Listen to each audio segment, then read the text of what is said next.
Hello, and welcome to this video breaking down the patch that I used to launch the OCHD EXPANDER. Back in October we had OCHD-OBER-FEST with lederhosen-clad DivKid characters, pretzels and beer, and an in-person event up at Signal Sounds.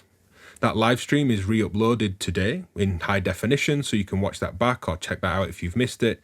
But in this video we'll break down this polyphonic, highly dynamic, ambient modular patch that uses OCHD and the EXPANDER to modulate multiple voices and effects in a relatively small 6U system. And this is a long form video breaking down everything that was involved in the patching. Hope you enjoy it. Let's get to it. So play around for a moment here, just give you a feeling of the overall arc of the kind of performance and patch.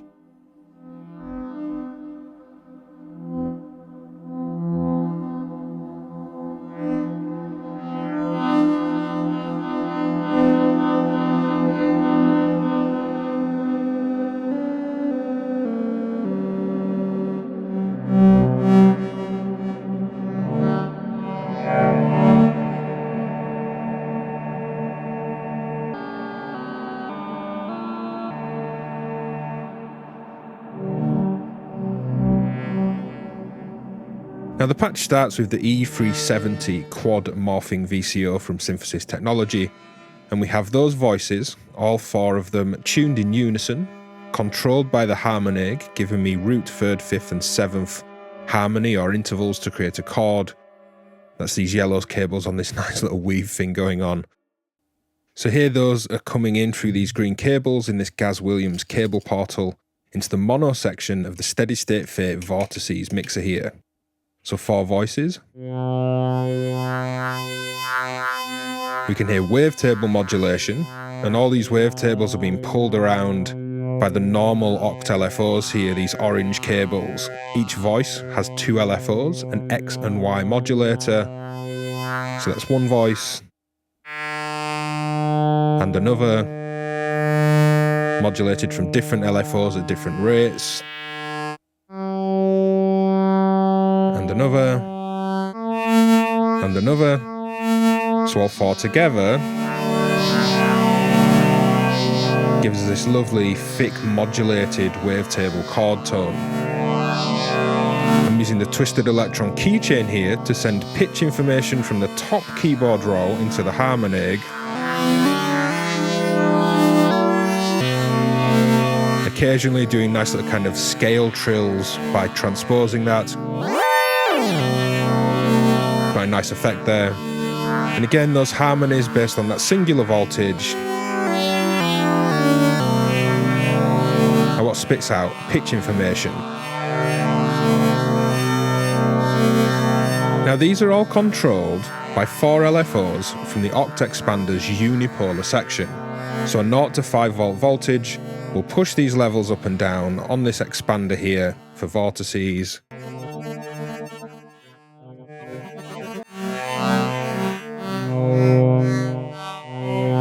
So hopefully you can hear at this point we have this stereo image where the level and the tone of the four voices is modulated by the top section of the OCHD EXPANDER for level, normal OCHD LFOs for wavetable modulation. All of this then outputs into blades, so let's cut across to the next mixer section where this outputs.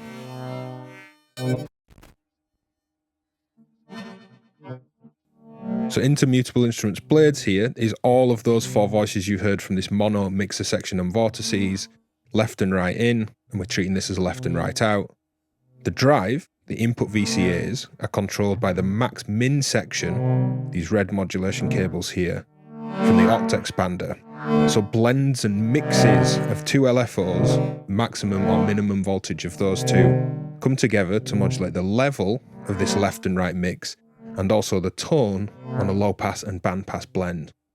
And that forms my dry main voice.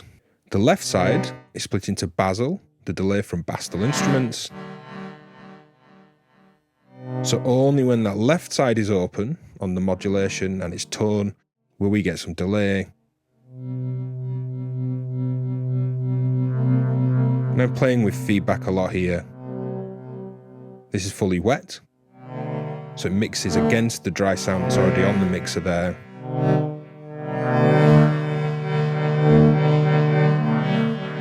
But because of this asynchronous, just free-running modulation, you get moments where there isn't anything happening on that side, and therefore no delay. The right side is split into Arbhar from Instruo, fully dry in terms of any granular movement, although we can add some, which is very nice. And I'm using an offset voltage into its expander to access its reverb. And again, like Basil there, if nothing's coming out of this right side, the drive modulation again from that max-min section and the filter modulation from that max-min section, you can pull this down to nothing. It's quite a long verb, but it's not infinite.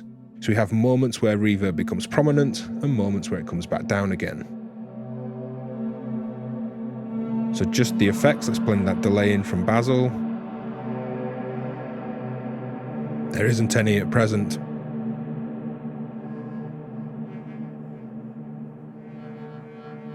There it is. So by splitting the sides of this patch, which is formed by the blend of these four oscillators, you have this interesting dynamic where, not quite in opposing ways like one's inverted against the other, but different LFO blends will let that delay come up by feeding sound to it, let that reverb come up by feeding sound to it as well. And that stereo section is my blend, dry, delay, reverb. And because you can track and hold oct by using a negative voltage or a positive voltage with the attenuator turned all the way left, I'm using the bottom section of Keychain here as a gate signal, and when I hold a key, it stalls oct. And I can play the top keyboard for pitch through Harmonaig back up to my voices.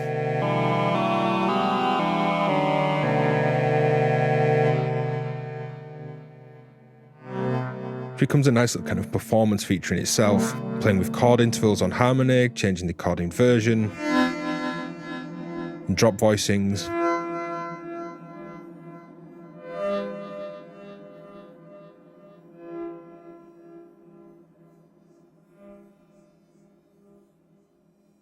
And I really like that there's just natural moments of nothing happening. It dips into almost silence because of how slow these LFOs are that form some of these max-min and unipolar functions.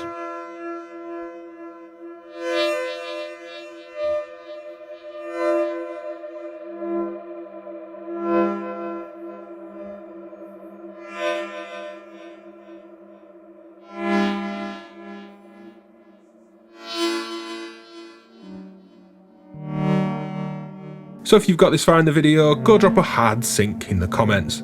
Head to patreon.com/DivKid to support the work that I do. Hit like and subscribe, that's all really helpful. And just keep enjoying Oct and the Expander. It's wonderful to see how you all make use of them.